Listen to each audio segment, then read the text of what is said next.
Hey everybody, welcome to episode 38 of the Wheels to Walking podcast with a guy in a wheelchair and a guy not in a wheelchair. What up? But week 2, I'm not in the wheelchair. That's true. I don't know, I just feel like my body posture... AJ's in the wheeled chair. Andrew is in the wheeled chair. I'm in the rolly chair. Yeah, I feel just more relaxed and more chill. Like, I don't feel so proper. Like, I feel very, like knees in front of the hips, feet in front of the knees, sit up straight with your shoulders back, smile. I feel that's not the energy of this show at all. This show. I'm about to burp. Yeah, you should. Yeah, do it. see, that's the energy of the show. That's the energy of the show. Also, Sorry. I have a confession, but it's not a confession to anyone around me. My BO is out of control. My stank levels are tragic. Dude, you need a wipe. No, bro. It's to the point where even I smell myself and I'm like, yo, I showered 2 hours ago. I haven't been outside yet. What the fuck is growing in my armpits? It's because you don't use deodorant, right? I'm allergic to all deodorants. And I usually will spray on some cologne. Or I'll make sure I wash it out with charcoal and stuff when I'm in the shower to make it extra squeaky clean. But if I put on even the anti-allergy stuff or the salt crystals or whatever it is, and then also what else makes me stink is my hormones. My testosterone gives me the that makes sense. So come Friday, I'm stinking. Hey Richard, are you becoming the stinky wheelchair guy? Oh no. But you know what's weird? Remember when people were saying that? They're like, I've never heard that stereotype. I don't know what you're talking about. A stinky wheelchair guy is currently me. I got bad BO. When I'm at the gym and I work out and I sweat all over my cushions and all over my back, I haven't cleaned it yet. I also occasionally might pee on myself. Still haven't cleaned it yet. So I might. You're low key gross. Dude. That's why high key. That's why I have to be with Julia because she's also low key gross. So it's we're both low key / high key gross, but my thing is I don't like to I have to be in the right state to be gross. I can't just continually be chilling and just being gnarly unless I've decided that I'm just you know what? Fuck it. I'm just gonna be disgusting today. I'm a caveman. Watch out. Yeah. I love sweating in the sauna, but that's because I've decided that I'm gonna go sweat a ton and then I'm gonna clean up afterwards. But you're not. But you're not going to marinate in that for a couple hours. Exactly. I'm going to the gym. Honestly, sometimes though, you can just get super sweaty and feel really good. Sometimes after yoga, all I need to do is change my clothes because my clothes absorbed all the sweat, and I feel great because it all just kind of dries. It depends on what I'm doing. If I know that I have another activity coming up that's going to make me sweat, whether it's grocery shopping, whether it's running errands, whether it's rolling around outside, if I know another activity will mess up my shower basically, and then also even my shirts are almost perma-stanked. There's even one of my favorite shirts, the black and gray one. You know which one I'm talking about, right? Yeah. The one that we have that I wear in the gifts. That one is ruined.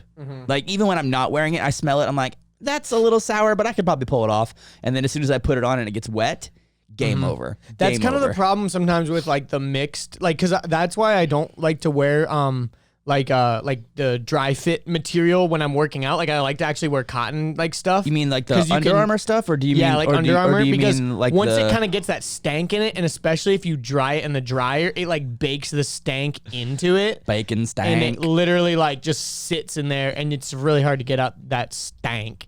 So yeah, but yeah, it's a hard journey. The life of the stank. Yeah, I don't know how I'm gonna segue into this next topic. Andrew's gay. I don't know if Andrew's gay. I shouldn't trivialize it that. I'm not coming out of the closet. I don't or know anything. if Andrew's gay, but Andrew does gay things, and we don't. I've definitely done a couple of gay things, and we don't mean it in a derogatory or negative or demeaning way, or even sexually. I honestly have I swear on the Bible, I haven't done anything. All right, so I kissed you that one time on the cheek. That's kind of gay. That's not gay. That's just is homies. that sexual? Nah. If you kiss? Nah, not like that. I'd say involving the I mean, is it gay if your dad kissed you on the cheek? You kiss your dad on the cheek when you were a kid? No, because that's your dad. All right, so anyway, this is the situation. We were looking. That's affection. Yeah, we were over at right. Andrew's house. He was wearing a t-shirt and these shorts that weren't too short, but they were above his knee. And I wear decently short. Look what he's wearing right now. Fun fact, dead ass. I've had these shorts since 5th grade. So they were long and they've just gotten shorter and shorter. Dead and shorter ass. over My time. friend Austin Gritters gave them to me. Oh, And I still wear them. Like, you can literally go back to pictures of me as a child, and I'm wearing these exact shorts. Anyways. fucking fantastic.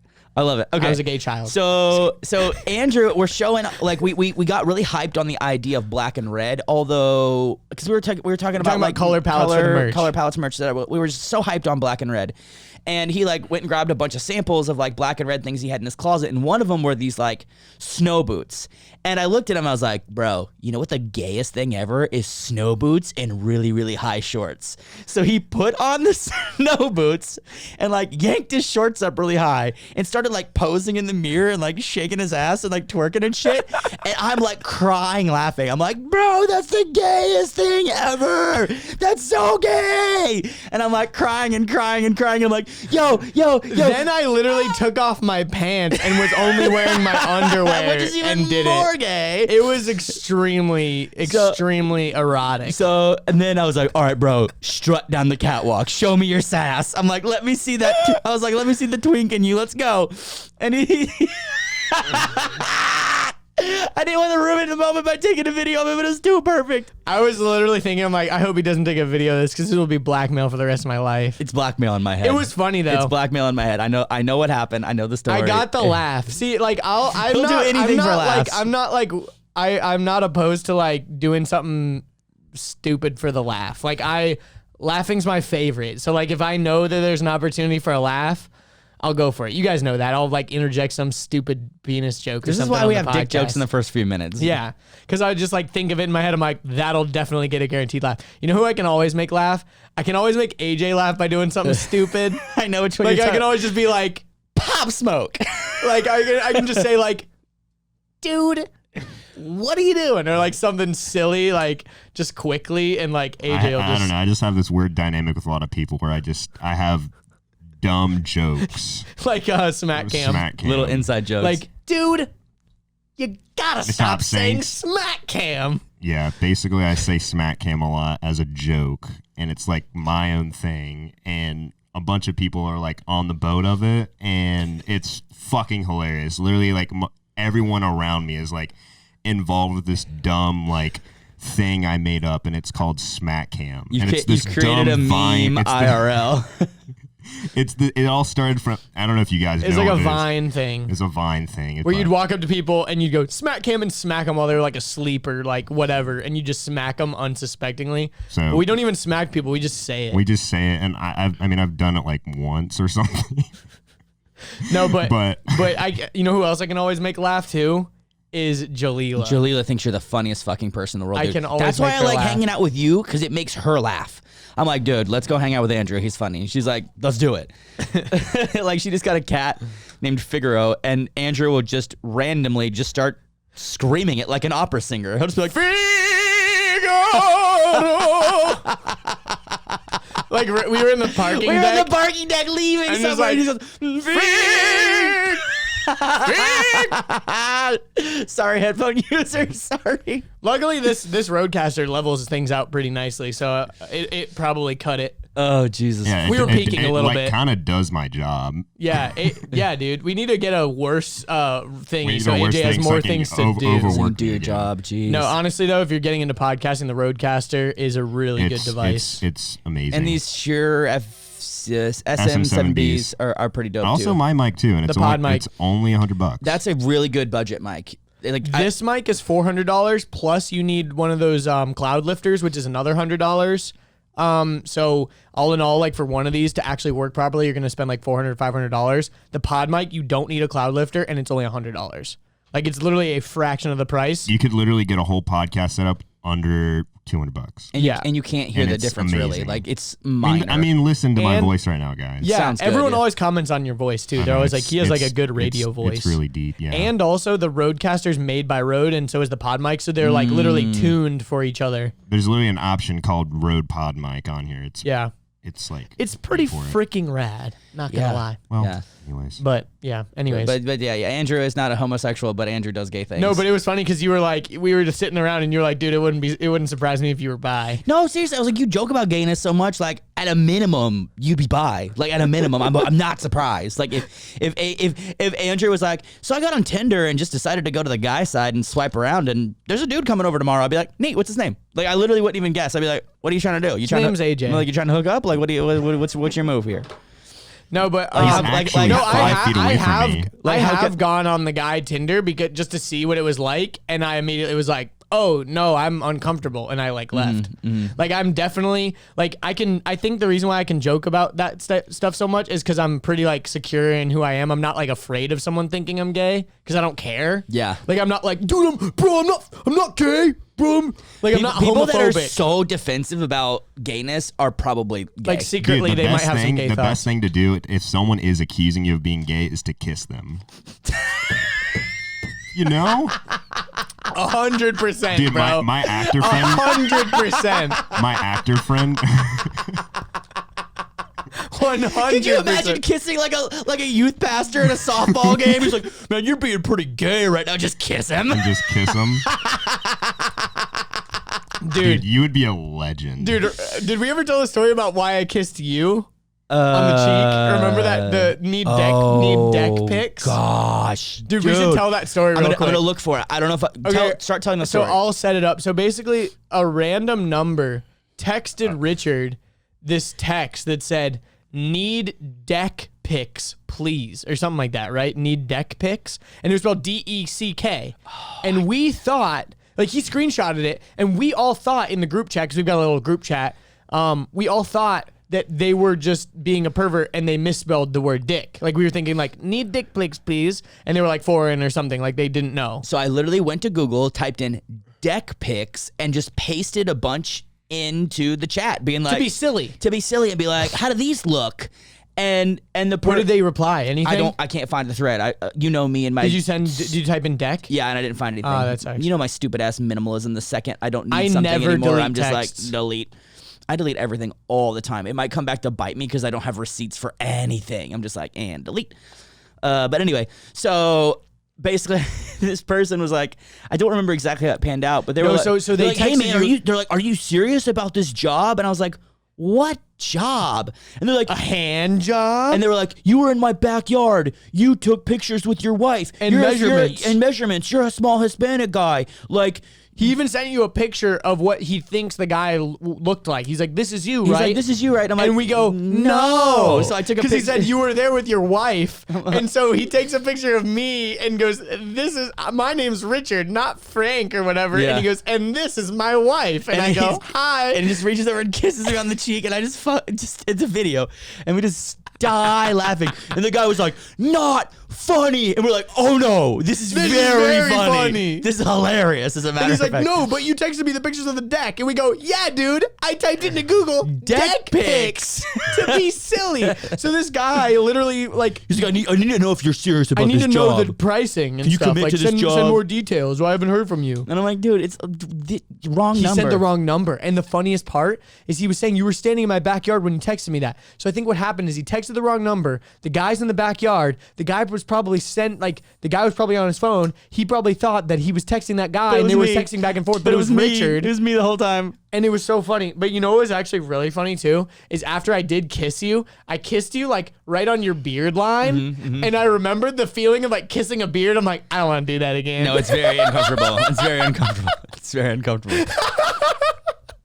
Like after I did it, I'm You're like, that was weird. I was like, that was funny. You're like but some little cactuses. that was funny, but that was kind of weird. I'm not into it. Yeah, dude. If I'm gonna be gay, I can't. My boyfriend can't have a beard. I guess. No, yeah.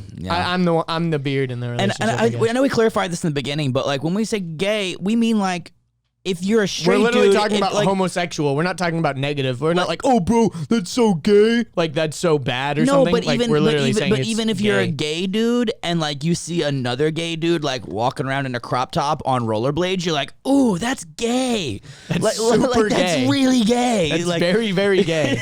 Just objectively, it's very, very gay. yeah. Like the only, yeah. But anyways, That was really funny. So one regular issue that gets brought up a lot in our comments and in messages and everything is people will regularly ask us to do different video topics, and we like that. We like different suggestions. We like hearing from the crowd, and some of you guys have really great ideas, and some of you guys have terrible ideas.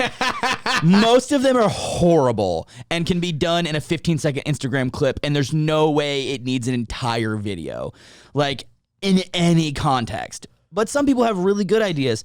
But then the one thing that I find the most challenging is like when people ask me to speak on a topic that I know nothing about. We're like, hey, can you do a video about power chair users? And can you do a video about muscular dystrophy? And can you do a video about cerebral palsy? Can you do a video about female cathing? Yeah, and I'm like, I'm not any of those things. There's no way that I could ever speak on something that We'd have to collaborate. We'd have to collab, and that's fine. I'm open to collaborations, but they have to be people that, in my opinion, are already doing stuff on social media. They already have a decent Instagram. They're not afraid of a camera, because plenty of times we'll break out the camera and people will turn into a stiff robot, and it gets really fucking weird because in real life they're cool as shit, and then the camera comes out and they turn into a pile of sand. And it's hard for me to like direct when this person is like not really trained. Like I can direct Richard and I feel very comfortable like literally just being like, do that again, that sucked.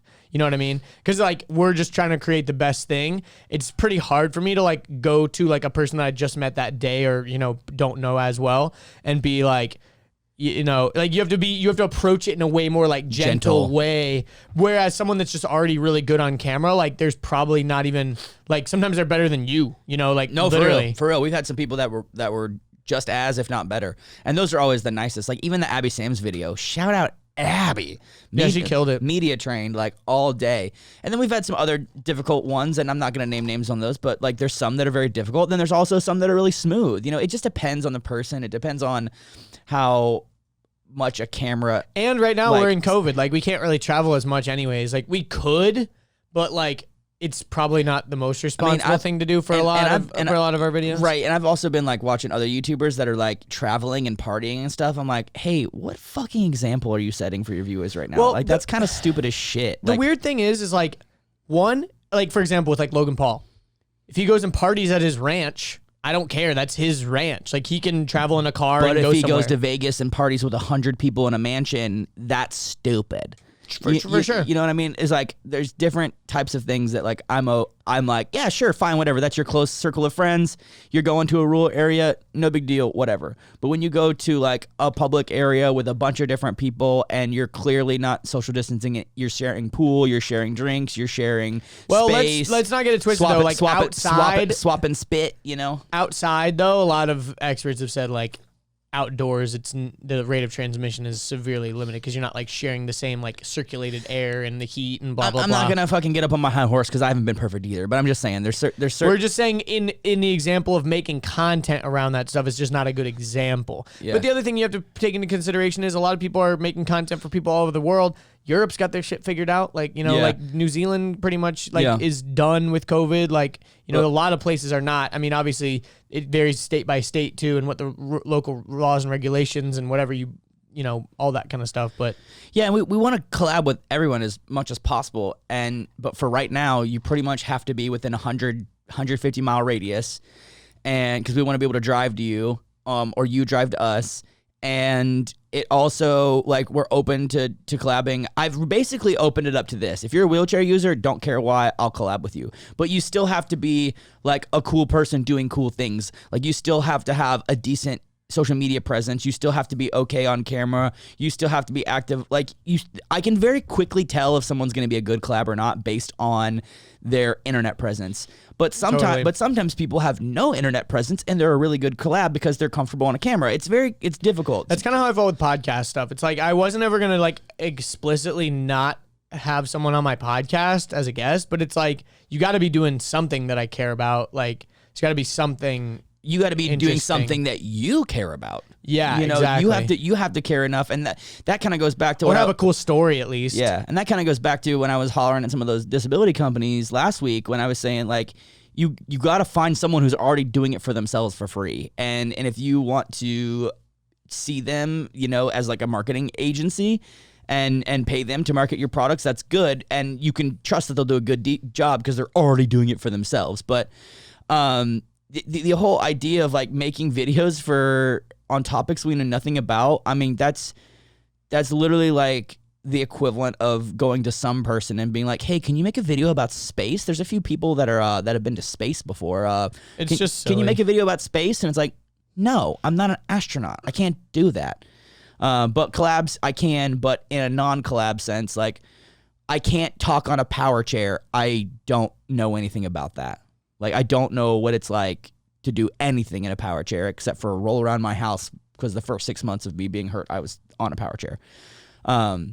But I want to do collabs with people on power chairs. That'd be awesome. That'd be great. We did the one with TJ. That was cool. He wasn't really a main feature of the video, but he was there and he talked to us and it was really cool. Yeah, exactly. Yeah. And he had a very different, it's not like he's not like a quad or anything. He has Duchenne's muscular dystrophy, so it's like very different than a lot of our content. But yeah, and I think it's also kind of challenging to find, so our videos are always one title, one topic, right?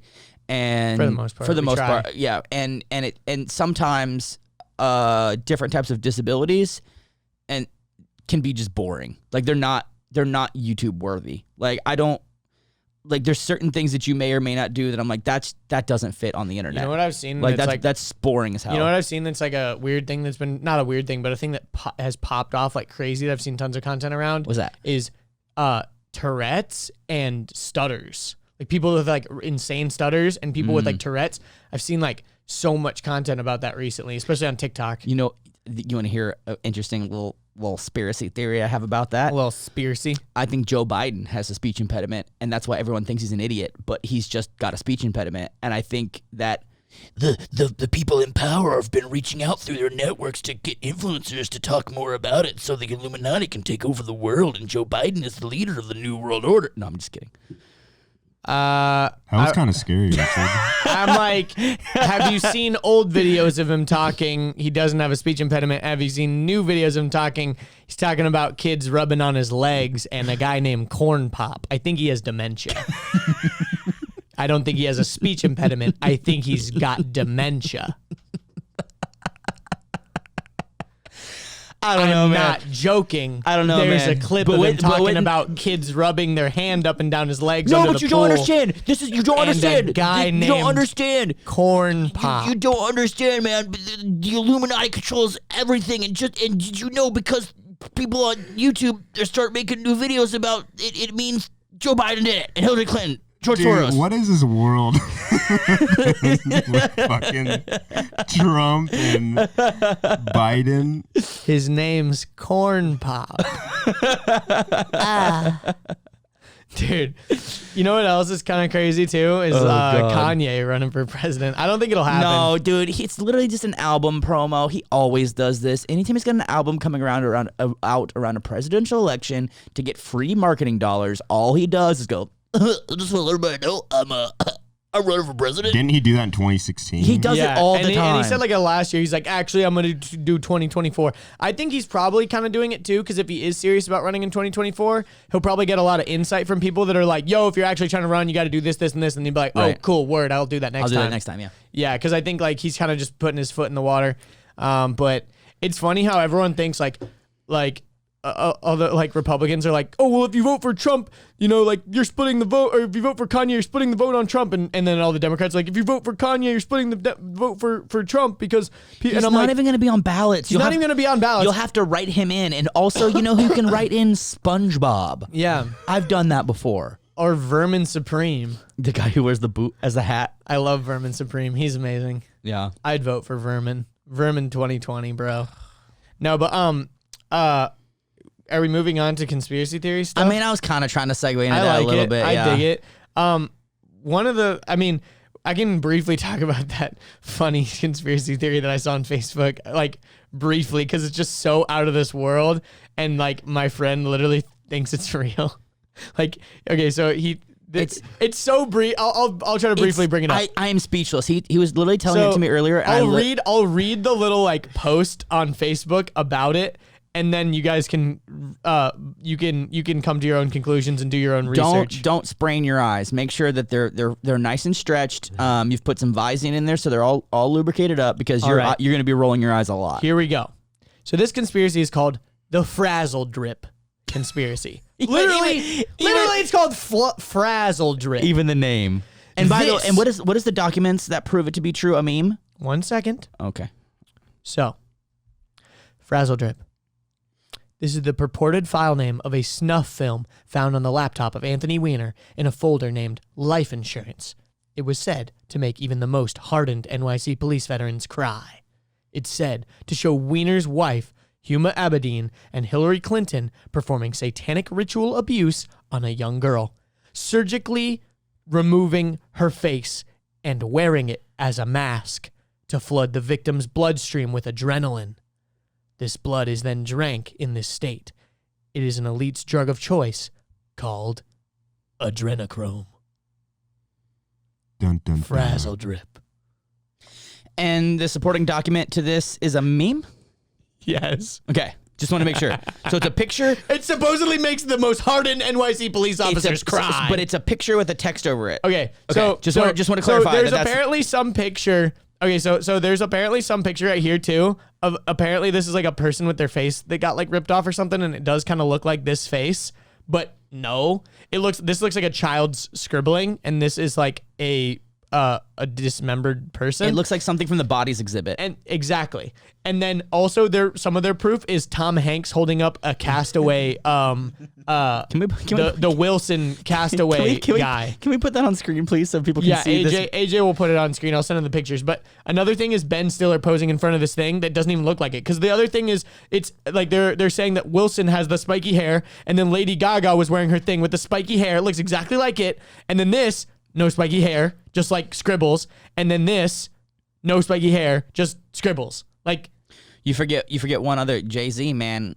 He's Illuminati. He's Illuminati. And then so is Ellen DeGeneres, and so is Lady Gaga, all the powerful elites in media. But the funniest thing is, Didn't you know? in the last so Castaway was filmed in early in the year 2000. It was filmed in the year 1998 to 2000. So this little thread had like 5 pictures of like these very similar scribbles of red, the Frazzle Drip symbol. It's the logo of Frazzle Drip. And like I got into this like debate with my friend because basically he's like saying like, dude, look into it, man. This is all real, dude. There's like Pizzagate and QAnon and like the pedophile elite ring and blah blah blah, all this stuff. And it's like, dude, I because of Epstein, I believe a lot of that stuff is definitely true. Like, I definitely believe that there's probably a secret, underground, creepy, really disgusting, gross group of things happening like in the world. Child trafficking and Of course, pedophilia and like of all course, that stuff. I don't believe that evil does not exist. I don't feel like people can stoop to that level. It's pretty been much proven. It's pretty much in every country. Like child slavery and child trafficking happens in every country. 100%. Why can't it not happen here? And it does. We know that for a fact. Human trafficking is a very real Georgia's issue. actually one of the biggest places. It's because the Atlanta airport is huge for child trafficking. 87,000 girls under the age of 18 every year. Wow. And that was a statistic from 10 years ago. And at the corner of Paces Ferry, Roswell, and Piedmont, you know where the triangle, that the Buckhead Triangle, right where like the Ritz-Carlton is, and like that apparently is the location where supposedly the Frazzle Drip happens? No, where like people are swapped or whatever. I don't fully understand crazy. it. Yeah, but the point is like, yes, that stuff happens. And like my point to this guy was like, yo, the hoodie that they're wearing is a hoodie from Off-White. Like it's a very expensive hoodie. Like, yes, you know, that's it's a hoodie, but like also it was sold. It's not like Ellen and Jay-Z were wearing this very specific cult hoodie. It was a hoodie that was sold to the public. Like I could have bought it if I wanted to. Look, a nice hoodie with like an artist's like the other thing is the Castaway volleyball. That was filmed 20 years ago, and now all of a sudden we're linking it to like a child trafficking ring. And then Lady Gaga wearing that weird outfit, like, what, 10 years ago maybe? Like, I don't even remember when that was, but it was a long ass time ago. People are grasping. She was in the middle of her like meat suit stuff. And it's like, it's everyone just grasping at straws and having correlate. I said in the thing, I'm like, correlation does not equal causation, bro. Like, yes, I believe this stuff is true on some level. Like, who knows? maybe this did happen, but why do you think they'd all be like showing like a symbol of it, like to like dog whistle to each other? I'm like, that's so weird. And there's no proof of that at all. And so what you're doing is you're just turning it into more of a conspiracy theory and minimizing what's actually going on. And it's harming real victims, because all you're doing is just like creating this like side drama of like, ooh, look, they're like sharing some symbol. Who else is in on it? Ooh, Ellen wore a similar hoodie. Oh, this person wore a similar hoodie. Who knows? I could have been a dumbass and spent $800 on that hoodie too. And what am I now all of a sudden part of a pedophile ring? You know what this reminds me of the most? So dumb. This reminds me the most of the post 9/11 distrust of the government and paranoia. You know, Totally. It reminds me so much of that, because I remember the exact same things that happened. So just like COVID and just like 9/11, there's a big event that happens that the government lies to us, deceives us, drops the ball, gives us weird data, bad information. Let's be real, the government lied to us on a lot of things. There's a major distrust, so people don't trust anything, but what that means is they start to believe everything. And they start to think that there's like a hidden agenda behind why they're lying to us, because it's ultimately going towards some new world order shit. Whatever, dude. I don't have enough energy to deal with just morons. And that's the part. It's like you can spend an hour on Facebook and want to rip your eyeballs out. And I think the true pandemic is ignorance. Like literally the biggest pandemic is just ignorance. Like everyone is dumb as shit. They don't understand how to do research. They don't understand how to verify data. They don't understand what simple things like logical fallacies or Occam's razor. They don't understand these basic fucking principles of thinking, and just believe a meme. Like literally a picture with some text on it. It's like, look it up, bro. That some guy just made some shit up. If I look up adrenochrome conspiracy, of course I'm going to find shit about that, because it's people like, yes, there's always nuggets of truth in everything. Like there's always some tiny little thing, but you can stretch that tiny little piece of truth as long as no one's like challenging you or challenging that belief. You can stretch that tiny little thing and drag it all the way out until you believe that something just crazy is true. But here's an example of correlation that you could make sense. Corona happens, the temperature gets hotter, Amazon is more successful, therefore Amazon is responsible for global warming and the pandemic because they're the ones that are profiting off of it. And they're investing in 5G, and they're also giving money to companies that are developing the vaccine, which are going to implant chips in us. It's like one doesn't mean the other thing. It's like that's a slippery slope fallacy. That's literally like one does not equal two, does not equal three. And correlation does not equal causation. Just because two things are in alignment doesn't mean one caused the other. And what it doesn't mean they're entangled in any way. And what you were saying earlier about entanglement? Jada Pinkett Smith is responsible for coronavirus because she cheated on Will Smith. And she created a quantum entanglement, which therefore put the moves in motion to, She's part of Frazzle Drip. Oh. Anyways, the thing that you were saying earlier was like the burden of proof. And like, basically it's like my friend putting that out there and going, look into it, bro. And I go, dude, that's so silly. Like, the movie Castaway. Prove me wrong, dog. The movie Castaway has nothing to do with that. I'm right until you can prove me wrong. And it's like, you have it backwards. Yeah. Like you're the one suggesting that the thing is true. It's only true unless you can prove it's true. I'm me saying, no, it's not. Prove it's true. Because like this stuff is silly and stupid. And he goes, that's just your opinion, man. It's like, no, you're bringing it up. So it's your responsibility to prove that what you're saying has substance. It's not my responsibility to prove that it doesn't. I'm going to assert that I believe there is a green teapot orbiting Mars. And if you can't prove me wrong, there's a green teapot orbiting Mars. I don't have any proof, but you can't prove me wrong. So therefore, I'm right. Fuck you. It's the same shit. That's literally what these people are doing. And it's like you could literally just make something on Photoshop and make a little meme that's like, did you know that there's secretly a green teapot orbiting Mars, but the government doesn't want you to know that because inside of that green teapot is the secret to why John F. Kennedy was assassinated, and NASA launched it when they did something, because inside of a secret government folder there was a thing called Operation Green Teapot, and inside of there was some details about some code, and when you transcribe that code, there are some letters that transcribe to JFK, and so therefore Or there's a green teapot orbiting Mars, and it has the exact data about the JFK assassination. But you know why this is happening? This is actually a part of the human condition. A part of being human is pattern recognition. And the reason why humans have pattern recognition is because in our daily life, we have regular patterns. And if something is disrupted, we know that there's a threat. For example, I live in a village of 100 people in Africa millions of years ago. And me and my tribe regularly go hunt in this one area of a field. And on the way to this field, all of a sudden, there's a ruffling in the grass. That's a different pattern. I've now recognized something different in the regular daily routine, my regular pattern.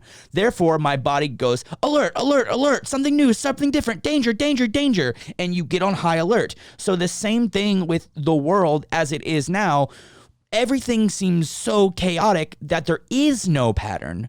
So everything looks like a pattern. Well, also, our regular daily activities of living are get up, take a shit, eat food, go to work, come home, have play, like everyone's life is completely uprooted, and no one's living any form of consistency or any form of normality. So what happens is we start recognizing patterns and things that are not patternistic, that have no correlation, that do not relate in any way, shape, or form, and we assume that there's a correlation. And now we've got the fucking internet, and any moron could put something online and be like, anybody else see this pattern? And then like 10 other people are gonna be like, dude, I do too, man, I see it too. Well, here's an interesting thing. So like there's always been this conspiracy about like one world order kind of shit, where basically the government will take like more, they'll slowly take more and more and more control, and then eventually it'll be kind of like the EU, where like like, you know, because we have what's the thing where it's like the I can't even think of what I'm saying. The United Nations. Yeah. You know, where like you have what if the United Nations decided, you know what, we're just all going to combine and we're going to have one set of rules across everywhere, and you know, we're all going to adopt the same money. Like a single government. We're all going to adopt the same money. We're all going to speak the same language. We're all going to assimilate, and then eventually, you know, it's that a bad thing though? No. I mean, it is, because here's why. It's kind of like if all money was the same, and if it was all quote unquote like a single government, I don't think, obviously I think every country needs to have their own leaders. It's the same reason, it's the same idea behind a monopoly. If you have a monopoly, it's bad. You need competition. You need another currency to offset the currency, because if there's only one currency, the value of it becomes arbitrary because there's nothing to compare it to. I mean, but that's what the US is doing with dollars right now. They're just printing off money.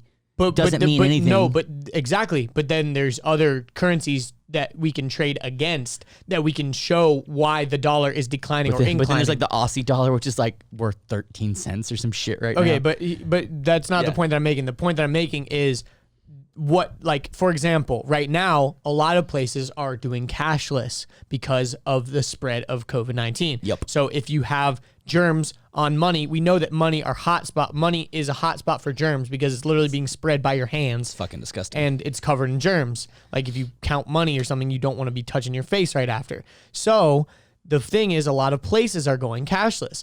A lot of people start to get really weird about it, because they're like, yo, trust me, we don't want to go to a cashless society, which I agree. We do not want to go to a cashless society unless it's backed by something like Bitcoin. It's all traceable. There's many reasons why you don't want to go 100% cashless society, but I've been cashless for 10 years. Me too. But for example, you will never be able to just hand someone a tip or something. Like there's always going to be a traceable way. You can't just hand like a fee your or a grandson $100 and just go have fun. I read that Dave Ramsey post too. There's a lot of things. It's like 99 reasons why a cashless system is terrifying, and it like goes down the list. But it really is terrifying. And I remember reading them and thinking, that doesn't sound that scary. It's not that scary. We can get away. Whatever. The thing is it's not scary if we trust the government, and we don't. We don't. It's only not scary if we don't. That's why I like the idea of a Bitcoin. It's decentralized. This isn't really the point I'm trying to make. The point I'm trying to make is, if we're seeing this trend, people are going, oh, look, everyone's going cashless, and we're soon going to realize that what's the point of cash? Why do we need to have cash? And then eventually maybe this will lead to us not having cash, which is going to lead to the government having more control over our lives and more control over my finances and knowing what I'm doing in private and secret and blah, blah, blah, blah. And like, it's just one other way that they're encroaching on our liberties. You know, like for example, the whole mask thing, a lot of people look at it as an encroachment on the liberties of a human. We have this thing called a social security number. They have our address, a birth certificate. But they're not forcing you to do anything with that. But I'm just saying, they have all of our information. It's like, I don't want the government controlling me. It's like, bro, the government knows more about you than anyone. But if I hand you $5, they don't know that.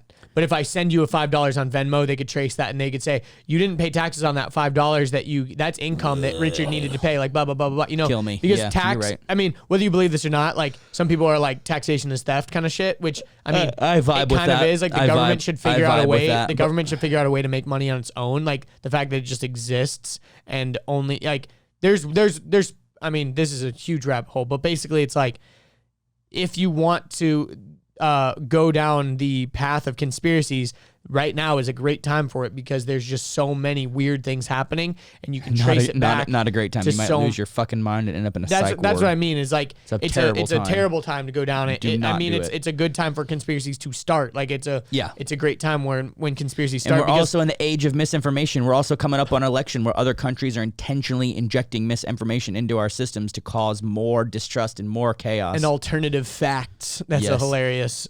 You mean lies? Cool. Yeah. Yeah, exactly. But anyways, I think it's probably going to still get worse before it gets better on a lot of these types of things, unfortunately. But, I mean, that's just kind of the craziness. And another thing that's kind of interesting is, like, for example, like TikTok. Like, you know, the United States is talking about potentially banning TikTok. And I can definitely speak on this. There's a lot of creators on TikTok right now that are, like, really bummed, and people got really scared this week because actually there was a glitch on Thursday, I think it was, of last week, where everyone's views and likes went away for a few hours, and people were like, it's happening, they're closing it down, they're canceling TikTok. Like, people were starting to freak out. I mean, people have made it their livelihood. It can be kind of scary But not only that, it's become a huge community for people that are like typically very fringe, like disenfranchised. A lot of disability content, a lot of, like I said earlier, a lot of like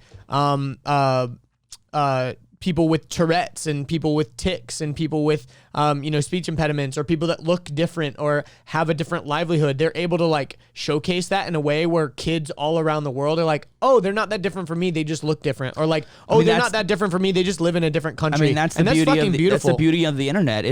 There's a book that came out, I forget when, but it's called The Earth is Flat. But it basically didn't mean like literally flat. It just meant that the distance doesn't matter anymore. We were on Instagram Live and someone from Kenya was chilling with us. Or, I mean, we were on YouTube Live and someone from Kenya was hanging out with us. And it's like, that's the coolest thing ever. It's literally insane. Like, it's magic. If you try to explain that to a pilgrim, that would be literally magic. Like, there's no way. Your phone is magic. You listening to this podcast is magic. Yeah, it's crazy. Like, there's no way to explain it to someone who doesn't understand. Like, we were talking about this the other day. Like, do animals understand what the internet is? Like, they don't. Like, the internet is everywhere and it's invisible. It's everywhere and nowhere. Even science fiction of only like 30 years ago didn't even really predict what the internet of today was. Yeah. Like, I remember when I was a kid and I was trying to think about, like, so I was remembering, like, there were people on the moon and there was like a satellite and they were sending pictures back from the moon. And I was literally so dumb and I go, is there a tube that they drop the pictures in and it goes all the way back down to Earth? Like, I thought they were printing out photos and dropping them down a tube. Like, that's how I thought they were sending photos. Yeah. Like, I was so stupid. Like, I thought. As a kid, that makes sense, though. Yeah, because they were like, they're sending the pictures back down to Earth. I'm like, how did they send a picture? Is there a USPS in the air?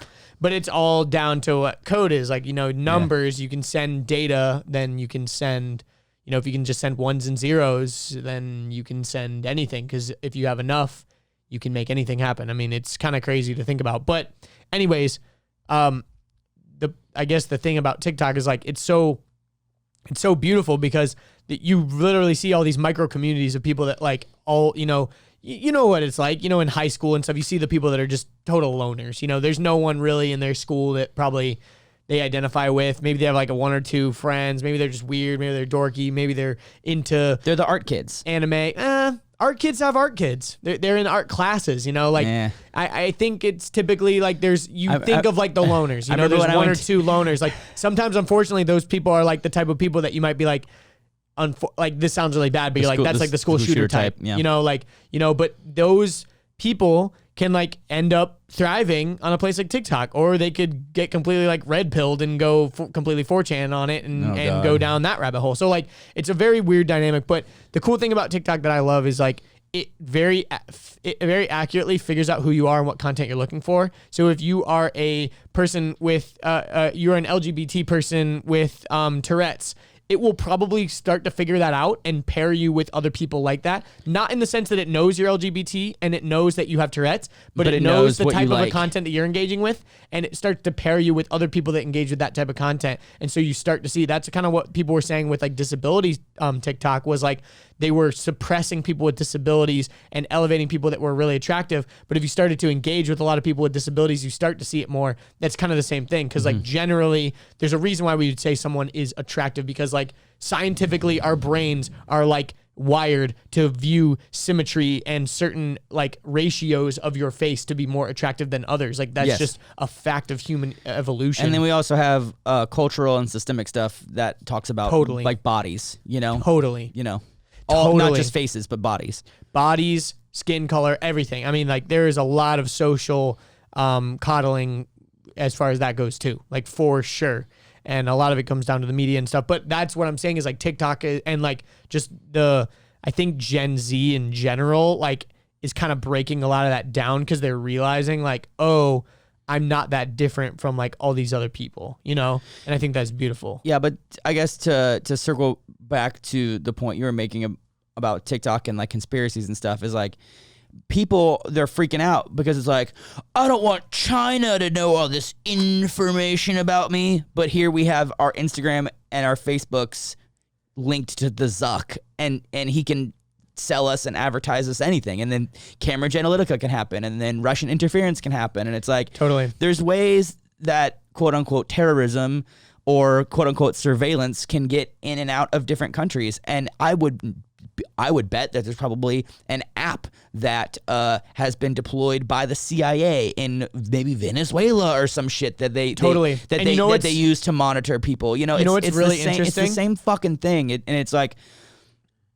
I mean, I was on. We had a podcast where I was like, I don't know, man. Seems like blah blah blah blah blah, and it's like, it's true, it does, but also like, it's like, why are we so okay with certain people knowing things, but the second someone else, is it racism, or is it national security, or is it privacy, or like what is it? Like what it's kind of the idea of having like a benevolent dictator, right? The idea of like having a dictator would be fine if the dictator was a really nice person that loved everyone and like wanted the best for everyone.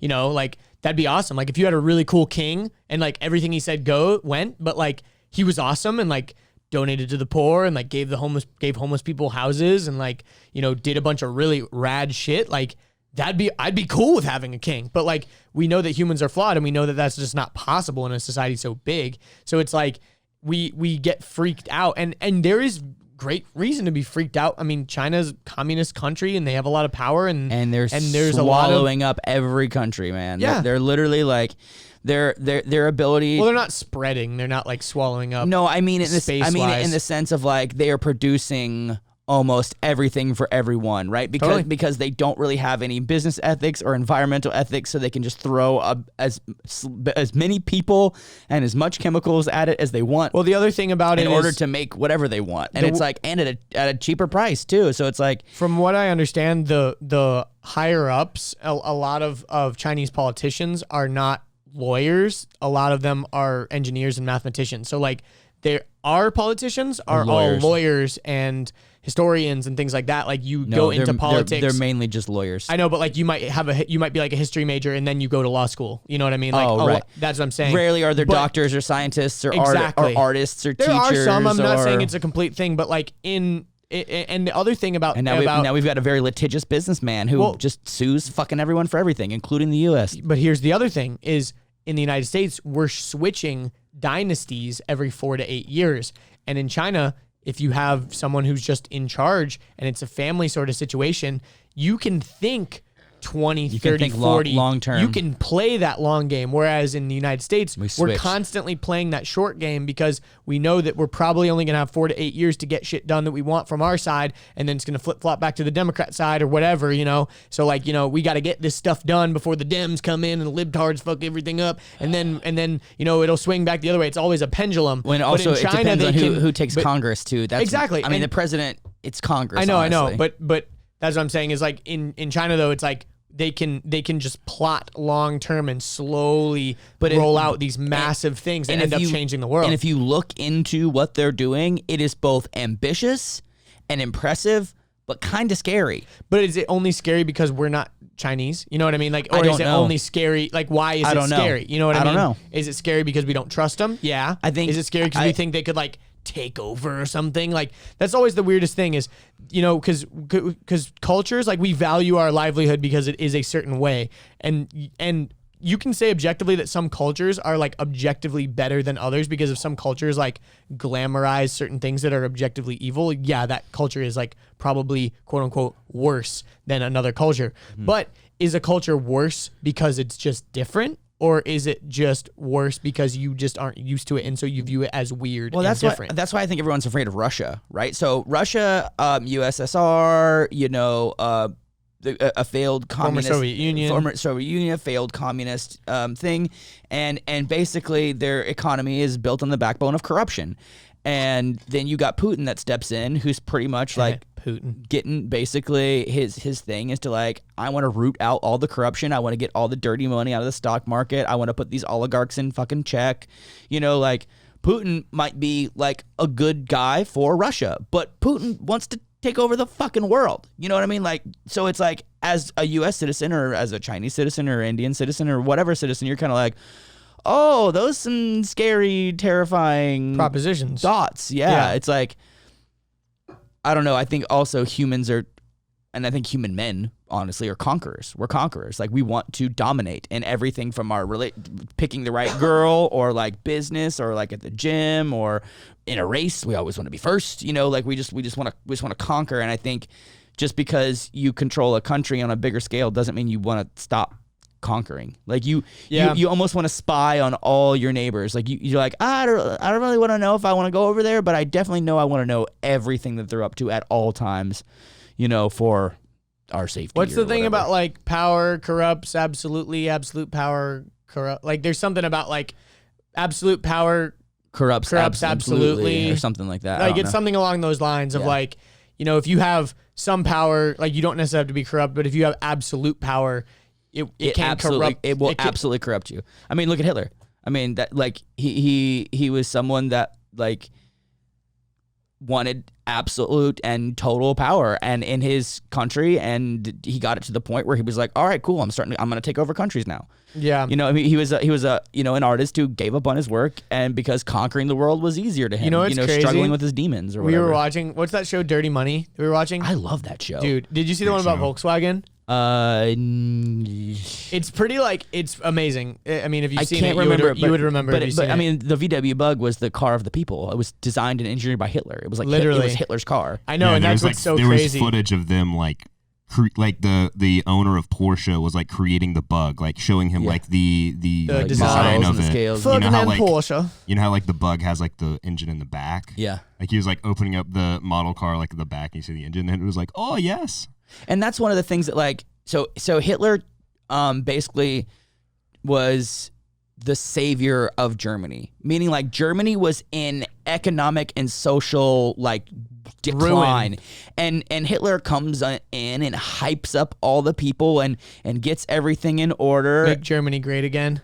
Yep. And basically turns everything around. So everyone was on board. Like I've heard interviews of people that were not Holocaust survivors but lived in Germany in the time, and they were like, yo, we were all on board. We were all drinking the Kool-Aid. Like no one knew what was going on, but like we were all like, yeah, let's do it. Like no one knew when we were electing him, but yeah. Well, no, even like in the like rah, you know, public speeches, you know, the whole, you know, salute thing, like you were about to do it. I know, I stopped. You went, nope, not doing that. Don't want a screen grab of that. Yeah, you know, the Hitler Youth, you know, like there's so much stuff about it that it's like they were like, yeah, he pretty much saved the country. And also that kind of terrifies me a little bit about the US. Like, we are prime for a dictator right now, whether we know it or not. Like, we are in the perfect situation for someone to come along and quote unquote save the day and be our, powerful leader. And everyone thought Trump was. Guys, let's be honest. The Constitution, it's outdated. Let's come up with a new system. Like, yes, that's what I'm saying. It's like that's what happened in like was Greece. written by That's what happened in Venezuela. Like, whenever there's an economic downturn and a social downturn and civil unrest and protests and fighting and even we have terrorism here in the U.S. Like we have terrorist groups. We've got the we got terrorists here living in the USA, the big CIA, the Bloods and the Crips and the KKK. Yeah, I mean, we got KKK, we got Antifa, we got Proud Boys, we got like so many groups of people. Like, we are prime for a dictator to swoop in and then do his 4 years, get reelected, do 4 more years, and then change the Constitution so he can do 4 more, and then 4 more, and then 4 more. Because there's always like weird amendments. And before you know it, it's like Putin, who's guaranteed to be in there until 2046, and no one can stop him. It's like it's just we're prime for some fucky shit, and that's kind of the stuff that. But see, that's the thing. Everyone thought Trump was going to be that guy, but he's just a fucking idiot. Well, here's the thing: is like it's funny because. Yes, I agree. We are prime for a dictatorship. And like, it's funny because we're so like, anti like all these other countries that are like dictatorships, but like they are in a position not so dissimilar to where we are. Like a lot of countries. Some dictatorships are kind of successful. Yeah, dude, on small scale, I think it works. Yeah, on large scale, I don't think it works. I mean, like in a tribe of 100, having like a dictatorship and like communist sort of situation, like it can work. Again, if you have like a benevolent dictator that's awesome. If you want to learn all about the horrors and terrors of communism and socialism, let's read some Jordan Peterson books. Yeah, exactly. How about we read some Jordan Peterson? Because it's a slippery slope. Like once you start to regulate speech and blah blah blah blah blah, like there's all these weird things slowly it's stuff become. About it's compelled speech. It's all about fairness, and then that creates resentment and then competition, and before you know it, you're murdering your brother because he got a little bit more cow than you did. Like it's weird. It's weird as shit. There's a lot of benefits of a society that we live in that we take for granted. Like we don't realize all the puzzle pieces. Like, guys, we should just take out this one puzzle piece, and it's like, no, dude, like you don't realize it's that's like going to make the whole thing It's a domino crumble. effect. Yeah.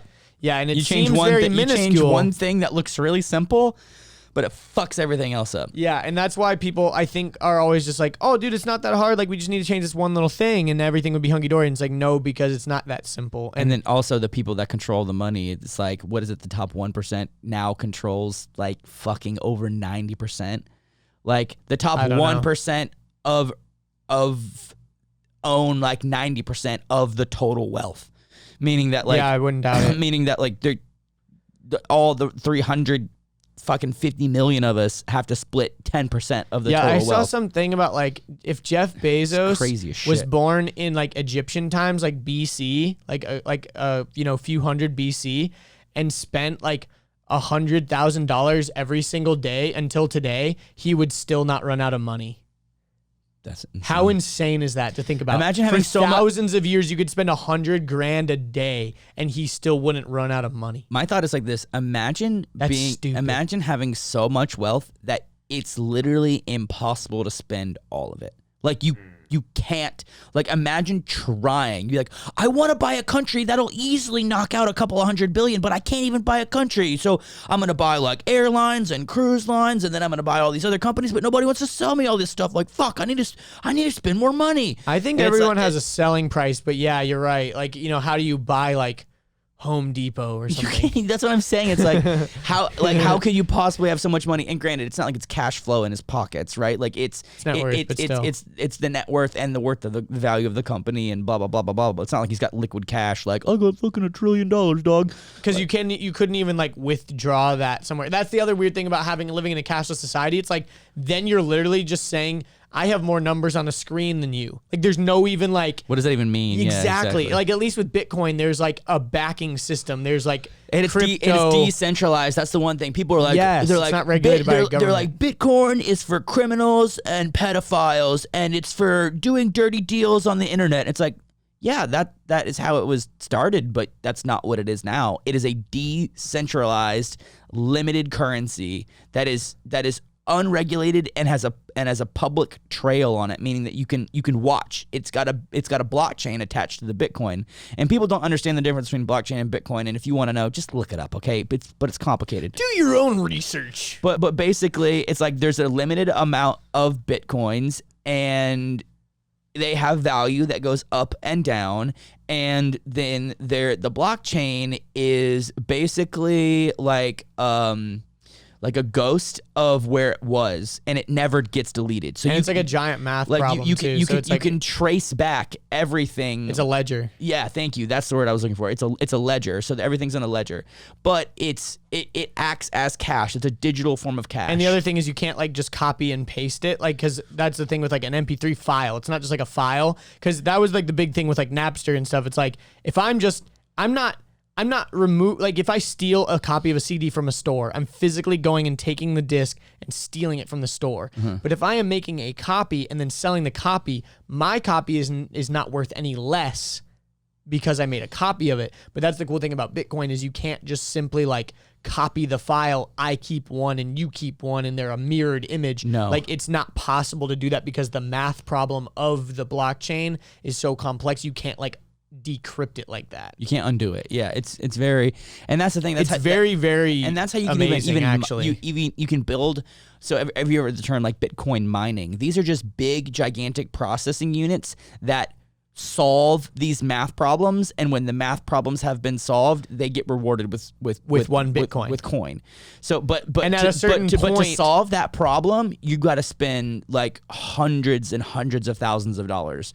Well, in order to build the equipment and the like thing have about the systems the to thing do about it. Bitcoin is there is according to its own laws, according to its own regulations, basically there will finite. be a point where the last Bitcoin will be mined, It's already and done. you will not. It's done. Is it? Yeah. There's like 32,000 Bitcoins, and that's it. Or more than that. I thought it was estimated that they were going to finish mining them in like 5 or 6 years. I might be wrong because it was literally like a graph on one of those like money fucking pages on Instagram that was like halfway inspirational. But I'm also pretty sure it's more than 30,000 market cap. But well, because each Bitcoin can be at one point it was like $10 and then went up to 6,000 and then 9,000 and then 10,000 and then 20,000 and then 50,000. 32,000 actual Bitcoins. That number will never change. Correct. Yeah, that's what I'm saying. I think there's more than 32,000. But you take up a single Bitcoin and you break it up into a bunch of decibels.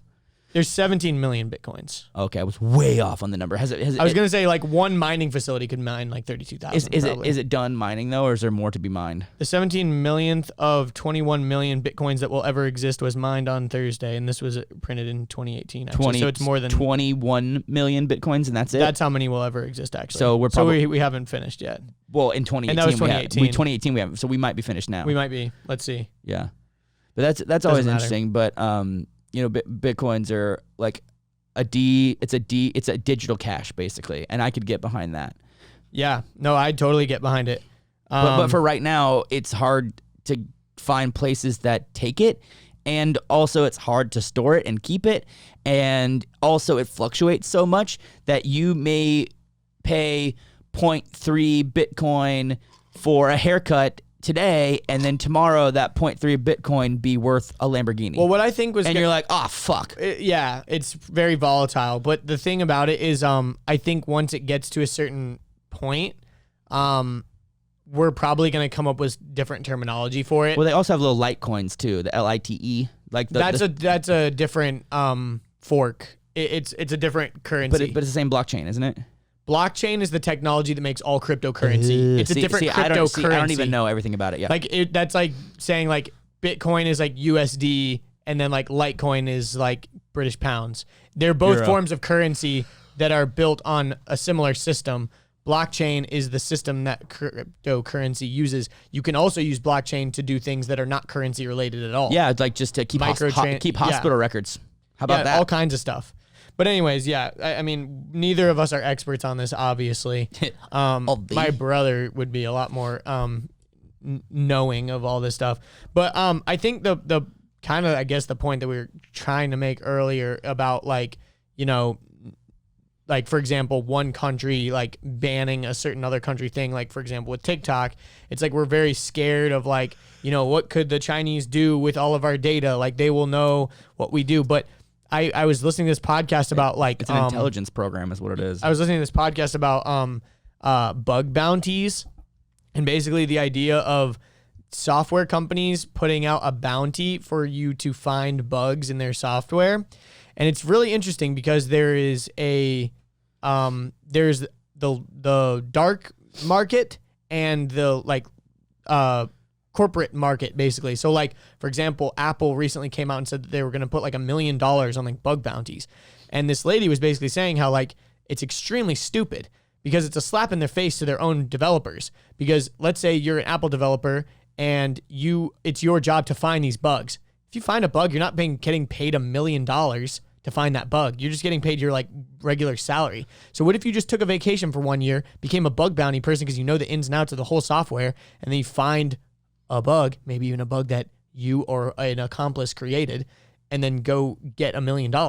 Like it's a really silly system. But the thing is bugs are also sold on the black market. Not even necessarily black market. There's just a market for bugs. On the dark web or whatever. Yeah, it's not even necessarily dark web. It's just like you can buy and do you submit it and be like, look what I found? You can buy, I forget what the terminology that she used, but it's basically you're buying like back doors into things. And actually our own government is constantly buying these back doors from hackers because they want to get into, let's say there's some guy in Israel that they want to look into and they want to hack his phone. They want to hack his WhatsApp through his picture app. And so they will go buy an exploit from someone that is a bug hunter, not in the normal sense of bug hunter, I guess. Come here, you little cockroach. And there's people that are bug hunters that try to get diseases and shit. I don't know if you've heard about that. That's another dark little rabbit hole. Those are called bug chasers. Bug chasers, yes. And that usually happens in the gay male community where they want to get HIV because if a lot of people in the gay community, if you don't have HIV, they'll like shun you and be like, oh, you're not a real gay man if you don't have HIV. It's very weird. It's very, very weird. Huh. So they have these bug chasing parties. And now morons are even doing that with COVID. They'll go to COVID parties where they're like, all right, let's have a party. We're all trying to catch the bug. And like they'll intentionally bring someone who has tested positive and they'll all just hang out at the party together and try to get it. So dumb. Anyways. Herd immunity. Anyways. Our government will buy exploits from these types of people. And it's funny because it's like, it's not bad if, like, we don't view that as like, oh yeah, the CIA, like, instead of like trying to hire hackers, like, yeah, just buy the exploits off of someone. Like, yeah, of course. Yeah, we need to catch those bad guys. But like, we don't ever view it as like, but if China did something like that, we'd be like, oh my gosh, that's so scary. They're buying exploits from our own citizens and they're making money and they're looking at all of our phones. It's like, it's only scary because it's unpredictable and it's not what's us. Also scary and we think our own government has our own interests at mind. What if the U.S. decides, for example, that like disabled people are terrorists and they start bugging and hacking disabled people or some shit like that? I don't know. What then? No, but that's what I'm saying. It's like same thing with like Antifa or whatever. Like I'm not about their shit, but they proposed a bill that were like, hey, we need to treat these people as a terrorist organization, but they didn't define what Antifa was. So basically, they could just take any protester or anybody from BLM or anybody who does anything they don't like and call them Antifa, be like, that person's Antifa and that person's inciting riots. So therefore, they're going to Guantanamo Bay and we're going to torture the shit out of them. And it's like, exactly. My name's Derek. I work at an AutoZone. I was just holding a sign outside of a store that said Black Lives Matter. What are you talking about? I'm not Antifa. And it's like, no, you are Antifa. That's the most fucked up thing is Antifa stands for anti-fascist. That's literally what it means. So you're banning an ideology because there's not a group. Like it's not like the Klan where you are a member of the Klan. By the way, the Klan is still not labeled as a terrorist organization in the United States. And lynching is still legal in a lot of states. Yeah. What the fuck? Yeah. So anyways, we're ass backwards, literally. But anyways, so like labeling Antifa as a terrorist organization is literally banning an ideology. Like, it's so silly. It doesn't even make sense. Another crazy thing, we were talking about Bitcoin and stuff. The guy that made the Silk Road, is like Ross. in jail forever. Ross Ulrich. And he didn't even ever do anything necessarily illegal. He just created the Silk Road. Nah, he did. If you read the whole story, he put out a hit on someone, and then really? And they pretended to kill him, and then he made the payment as if they thought the payment went through. Oh shit! Okay, well I'm talking about my ass then. You need to read the Wired.com article. It's very intriguing. It's a 3-part series. It's so fucking cool. Did he get a trial?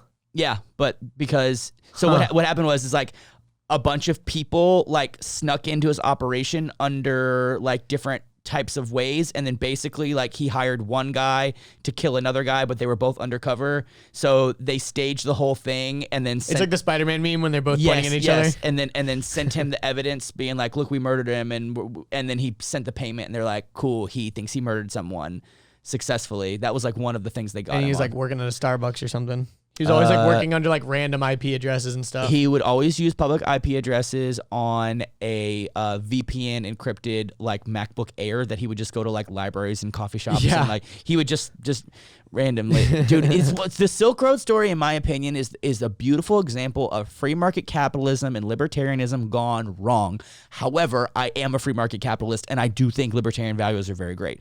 So it's like it's a situation where it's like an open market where you can buy and sell and trade anything, and that's where Bitcoin was actually born. Was through the Silk Road, because they needed a way to send each other currencies being untraceable, because they were buying things like Social Security cards, but isn't that kind of the point? Is like there's a ledger, and drugs, and I don't know the specifics. They wanted to be outside the realm of the U.S. government tracking. But there's a really badass book, and the thing is like a lot of the people that went undercover got corrupted, and they got arrested and charged and are in jail too, like FBI agents and CIA agents and like all these people that like snuck into the system and found out how it worked and just started like just doing illegal shit. Yeah, it's the same thing as like the undercover cop. They're like, this is too easy. I can just make money. It's like the undercover cop in Miami who's supposed to be like busting the drug lords, but ends up working with the drug lords. It's the exact same situation. Dude, I'm not gonna lie. I feel like if I was put in a position like that, I'd probably get lured into it too. I mean, how could you not? That sounds like a good movie. It's like idea. No, literally, I think they're gonna make. So I forget the name. There was an article that was put out by Wired.com, and we all can trust Wired.com for some decent content. Dude, Wired.com is communist fascist propaganda, bro. What are you talking about? Anyway, libtards. You read the whole article, and it's called Silk Road. It's called The Rise and Fall of Silk Road or something like that. And it's a really cool fucking story. But it's so good that someone like wrote a book about it, and like Ross is like a good dude, and even like in his prison he's upstanding and like a good guy and like a Boy Scout and like philanthropic and like teaches people how to read and like teaches people about investments and like helps people get their cases in order so they can fight. Like he's a good person that just like got caught up in his own bullshit. But like it's very intricate to learn that whole story, and like the thing is, no one knew. He was literally one of the richest men in the entire world and lived in a rented room in a studio like in California. I feel like Mr. Somewhere. Robot. Yeah, exactly. I think that might have been somewhat based off of it. Like, but also also based off of the we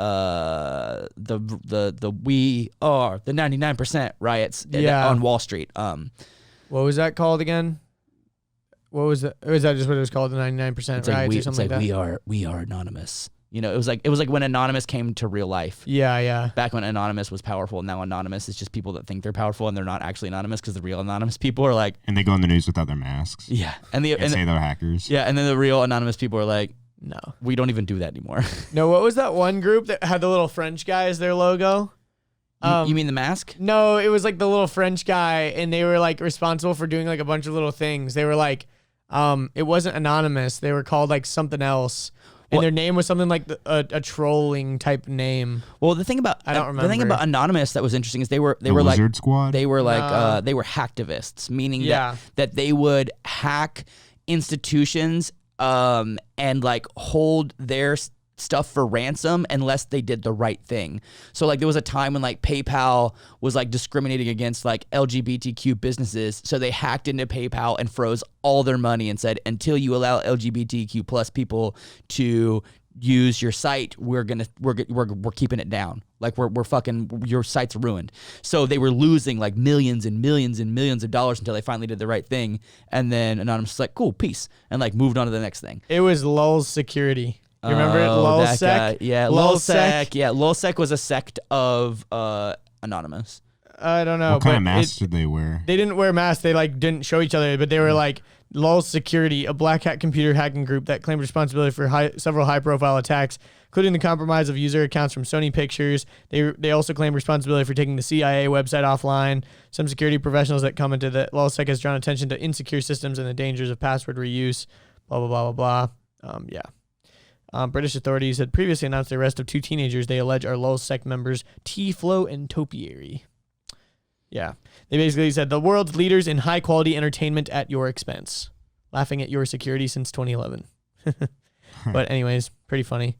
But yeah, it's like those groups exist in the United States and we laugh because it's like they're exposing like these giant corporations, but it's like as soon as something happens with TikTok or whatever. I mean, look at Edward Snowden, right? Like if Edward Snowden was a Chinese citizen living in the U.S. and hacking into U.S. systems and exposing it, and like he's on trial in Geneva for like war crimes. Actually, he's seeking asylum in Russia. It's funny how Russia's like, you can stay here, dog. It's cool.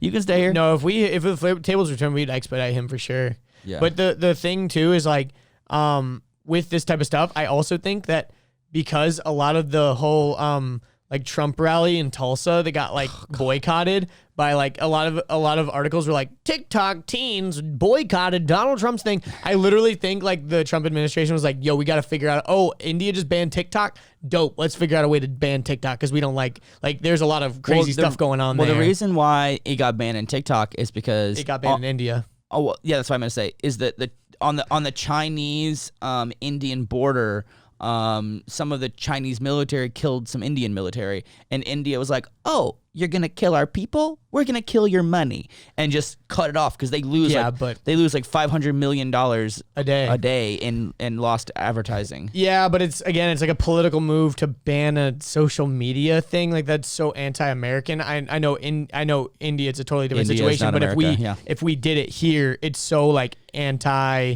What we stand for. It's some bitch shit. Is what it is. It really is. It's some pussy ass bitch shit. It's like couldn't have said it better myself. I don't know. It's so like anti-internet freedom. Like you know what I mean? Like that's the whole beauty of the internet is that it's free.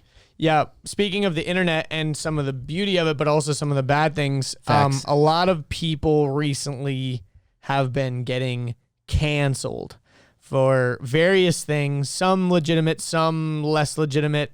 Some just unknown because no one's spoken out or really said like anything. Dr. Disrespect, like we don't really know. A lot of people are alleging in the beginning there was some Me Too type stuff, but now people are saying that like it's breach of contract. It was breach of contract that he was investing in another streaming company. It's litigation. It's breach of contract and litigation wars with Twitch, or we think it's breach of contract and like it seems like he's like gearing up for lawsuit. It feels like he's getting really litigious. And someone said that they were like, I can't say for 2 months or something like that. Like why specifically 2 months? Why would you know that? Versus if it was some sort of like Me Too sexual allegation type stuff, it's like that. I mean, maybe there's a lawsuit, but someone would have come forward probably. Yeah, and there's even other people that are like, ooh, I ain't touching that one. Like, I'm not even going to comment on it. Like, I know what's going on, but if I even say anything, like, I ain't fucking touching it. I feel like it's kind of like the whole like Jeff character in the Tiger King who, Carol Baskin and who's the other guy in North Carolina? Doc. Doc was like, "Oh, I'm not even going to talk about Jeff because I'm not trying to get sued right now. Like, I don't have any." Yeah, but the interesting thing is like, a lot of stuff is being brought up about like old things in the past. Like, for example, Jenna Marbles and Shane Dawson and Jimmy Kimmel and Jimmy Fallon all got like a lot of hate in the past couple weeks for like old jokes specifically involving like blackface. And like, that's a tough one because it's like, that probably should have never been cool, probably shouldn't have been cool at the time, but millions of people saw that and didn't raise no one had a problem any with kind of hell. Kind of like when we were talking about Aunt Jemima last week. It's like, when was Aunt Jemima racist? Always, but no one ever addressed it because it wasn't actually a problem. And we weren't ready to have that problem. It's like, if for example, let's say I've got an issue with Richard where I'm tired of him doing a very small thing. Like maybe sometimes he taps me on the shoulder and I don't like that or something like that. Yes. But maybe also Richard is like laundering money from me and doing something really bad. I'm going to address the thing that's really bad before I go like, hey man, it kind of bothers me when you like tap me on the shoulder. Yeah. It's kind of like, yo, we need to address like some really big issues before we try to like change Aunt Jemima. Cause like Aunt Jemima is not, it's just a product of this like other thing. And so it's like now that as a country we're addressing this larger thing, a lot of companies that knew like at some point we're going to have to address this. They're like, hey, now feels like the time where we can properly address this. It's not like it wasn't ever not a problem. It's just that now feels like the right time for a lot of people to address things. And I think that's a reason why a lot of people are just coming quote unquote clean with a lot of their stuff. Like Jenna Marbles, like, you know, I took down all my videos. I don't want people to feel bad. I'm leaving YouTube for indefinitely because I don't know, you know, what I want to do and I don't want to hurt anyone else. How are you going to make Jenna Marbles and the thing is quit like YouTube? Like, honestly, one of the most like there's people YouTubers who's a legacy YouTuber who's been around for 10 years, who's like been consistent and kept it, and a source of constant entertainment and joy for a lot of people. And like the hardest thing about a lot of this is there is like, because we want to talk about like a path of redemption, right? Like if you get canceled, is there a way that you can come back? And I think there's people like Keemstar, for example, that should have been canceled for so many years and they've been doing consistently terrible things and doxing people and all this stuff, but no one wants to stand up to him because they don't want to face his wrath. And hasn't showed any sort of remorse. He's consistently doing bad things. And then you have people like Jenna Marbles, who's obviously changed her tone. She's obviously not doing stuff like that anymore. She cried on a video apologizing for something that, you know, granted, it's a victimless crime. You know, like I don't think anyone got hurt by that in a physical way or anyone, you know, obviously it might have hurt people's feelings. Maybe not. We don't know. It might have trained children to view things a certain way or think that blackface was cool or okay. I get that. And of course, I mean, wasn't it her there is like remorse doing like a Nicki Minaj skit where she was just like making fun of people doing... She was doing an impression of Nicki Minaj, but she did blackface to be her, like as an impression. And that's the weird double standard too. Isn't that like acting because though? Like in the movie White Chicks, it's like the whole joke of the movie that it's two black guys dressed up as white girls and they're doing whiteface. But the thing is there's no like systemic minstrel shows and like racial things tied to whiteface. Yeah. So it's like it's like fine. And also I think it's funny. But when someone does blackface, it's indicative and brings back memories and things of the very racist undertones of blackface when they would have white people doing blackface in movies where they were portraying black people as rapists and evil and just Dude, it was bad, no good, man. and they're just smoking marijuana and raping white women, like literally. And so that's not at a point in this country where that is okay. And so it's weird because I think the path of redemption is if you've shown that you've changed, and we shouldn't be going back to try to find dirt on people when they've obviously, that is not content that is indicative of how they feel currently. You know, like I don't think that Jimmy Kimmel would do blackface anymore, but he did it for a gag on SNL back in the day or whatever it was. Even before that, Jimmy Kimmel was on the fucking Man Show, which is like one of the most sexist fucking shows in the entire world. And now he's like the main social justice warrior of the freaking late night guys. Shows, yeah. Yeah, and that's the thing is like, you know, there's legitimate reasons to cancel someone. You know, like a cancellation would mean, in my opinion, everyone should stop supporting this person because they're objectively a bad person who doesn't want to change. Like that was like a big thing with what was happening with like Bass Nectar. I won't really get into it. If you want to look into it, there's a whole Instagram page called Evidence Against Bass Nectar that you can dive into. It's a deep rabbit hole. But over years and years, he has been doing gross things. Pretty consistently a horrible person. And not even like this happened like 10 years ago and he stopped. It is continuing and still continues to happen to this day. And it is very cult-like and it is very gross and slimy. And that's the other hard part is there are so many people that have so many positive correlations with his music. You know, maybe like you know, I like they his go music to a lot. New Year's Eve. He always has a crazy ass show, and people from all over the country go and they get together, and that's their Bass Nectar family, and they all hang out together. They don't even know Bass Nectar as a human, and as a musician and an artist. They know as music and a party. Like that's exactly, yeah. and not even just that, but it's like a community of other people that are like all vibing together. Like that's why I love going to music festivals, because like my friends from Dallas and my friends from California and my friends from Tennessee and like all of our friends, we all are like, yo, we're all going to Lost Lands or whatever, and we all like converge there, and we all get to party there, and it's all curated by, you know, Excision, and it's like a one artist thing. So I can really resonate with like how bad Bass Nectar fans must feel right now, because it's like, yo, the one thing that you loved like more than anything, you realized is like a terrible person, you know? And like that sucks. But sometimes like, is there a way that you can separate like the art from the human? I mean, separating the art from the artist is like, I think possible, but maybe not possible. I think it's all contextual. Like, I don't know. Like, I still enjoy Harvey Weinstein produced movies. I still love Chris D'Elia's stuff. Yeah, I like. No matter if he was creepy to some girls back in the day, like I don't know, maybe he's still being creepy to girls, but like I love his podcast. I love his stand up. Like, shit.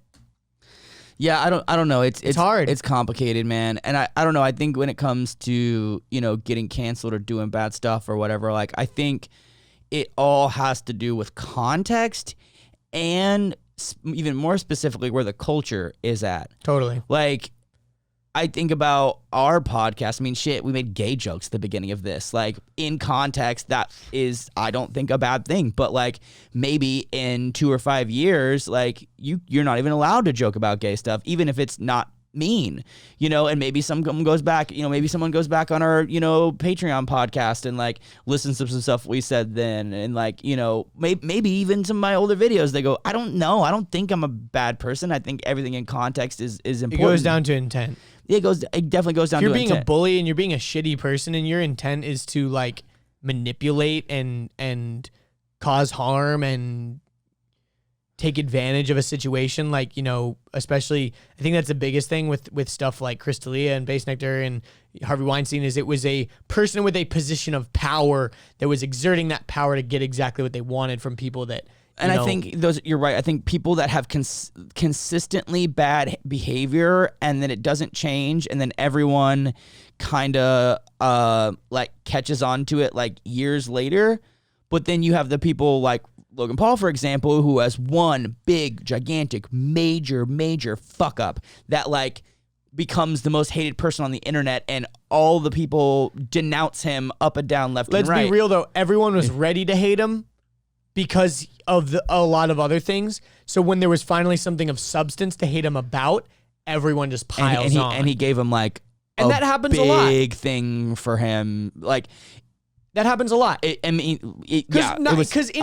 Filming a dead body and put it on the internet is like, that's a big thing. Let's be real though. That whole video and the whole trip to Japan, very disrespectful and very shitty. But I'm going to continue to make my point before the time runs out is that the guy pretty much like fired his entire team. Totally.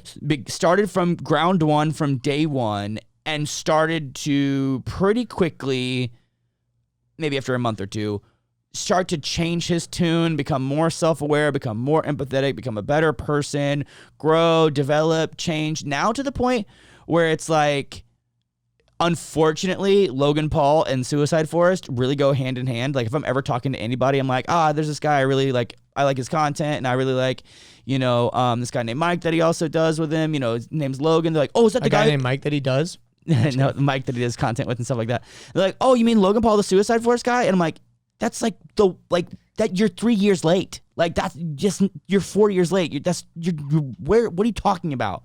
Mm-hmm. Like, that's totally not what this dude's up to right now. It's like, yeah. I mean, same thing with PewDiePie. And then you can talk about all the accolades. It's like, you mean person? He accomplished this. He accomplished this. He accomplished this. He accomplished this. He accomplished this. He helped that. He did this. But you're gonna remember the one bad thing he did years and years ago. There's some stuff that's unforgivable though. You know, like if you murder someone, like that's unforgivable. You know. Well, some people might argue against that and be like, well, if you serve your 10 years in prison and you rehabilitate yourself and you come out a better person, you've done your time. you should be forgiven and I think for that's murdering. where I think that's where the cancellation and cancel culture like becomes so toxic, is because people don't necessarily want that person to get better or make that, because the thing is when you isolate someone, you're making them a worse member of society. When you push them away and you basically just cancel them as a human and say you're not worthy to be in society. When you cancel someone, you take their voice away. You don't even allow them to speak anymore. Yeah, and it kind of depends. And it's like mob mentality too. You feel like a position of power when you were a part of some sort of like cancellation. You're digging up old stuff. And you're part of a riot. You're part of a mob. And also, I hate to say it, but there's been a lot of false allegations with things like this. True. You know, like things will come up and then a bunch of people will start piling on and say, yeah, I had a similar experience, similar experience. Some of them might just be wanting attention, and some of them might just be making it up because they like, well, who's going to be able to prove me wrong? There's all these other people that are saying it's happened too. So like, I'll pile on. I fucking hate this guy. It's the whole, and then also just because a lot of people believe it to be true doesn't mean it's true. 100%. That's another, that's called appeal. That's a logical fallacy, everyone. It's called appeal to antiquity. That's not the right one. Antiquity means because it's been around for a very long time. Be like, well, if people have been doing it for hundreds of thousands of years, then it's the way it's always been. Then it must be.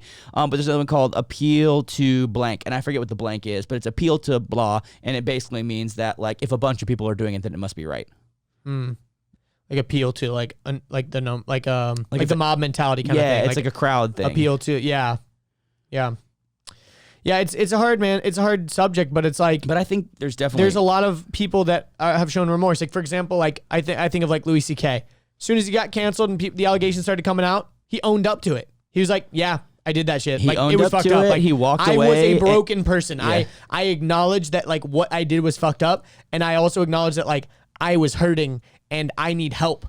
Like I was not a sound, productive member of society. Like I was actively doing something bad. And I'm willing to like own up to that. And there are some people out there that still will say, fuck you forever. Like, no, you're not worthy to be a comedian. I will not support you. I will not go to your shows. And that's really sad because. And he owned up to it and went away for a while, and he's slowly working on his comeback. And when he comes back, he's been coming back in private a lot. He just hasn't come back public yet. And when he comes back in public, I think a lot of people are going to laugh at it because he's going to have a whole entire hour dedicated to like making fun of himself, I bet. Totally. And talking about life and whatever. And I don't know.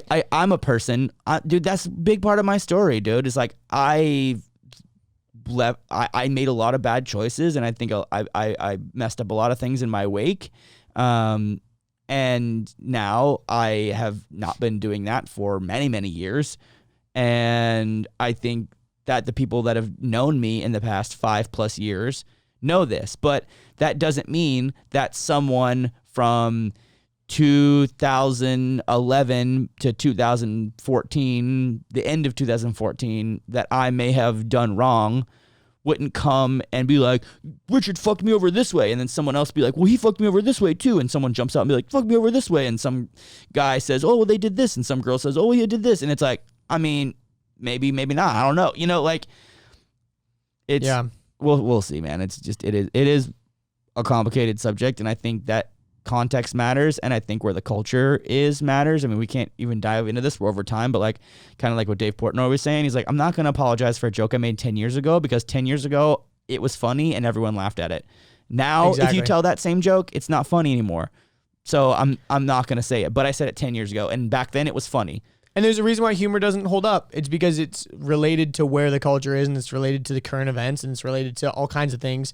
And objectively, you can say something's not funny. You can't joke about that, but the jokes change, and so do the people. Exactly. Exactly. Well, the jokes remain the same because they're digital, but people change. Culture changes. Exactly. That's the thing. I think that's really just like the intent and the meaning behind it can core of it. Exactly. But, everyone loves a good comeback story. I think there will be a lot of interesting ones. Some might not, come back. Some might. But, yeah. Everybody loves a good... I was going to make the same joke. God damn it. Everyone loves a good comeback story. And then My favorite is Kim Kardashian. I love a good Kim Kardashian. Yeah, because there was cum on her back, right? Yeah, she definitely got a little bit of cum on her back on that in that story. Yeah. I think so that's a great place to wrap things up. I'm so glad that was at minute 92. All right. Well, thanks everyone. Follow us on places, and we'll see you next Thursday. See you later. Bye.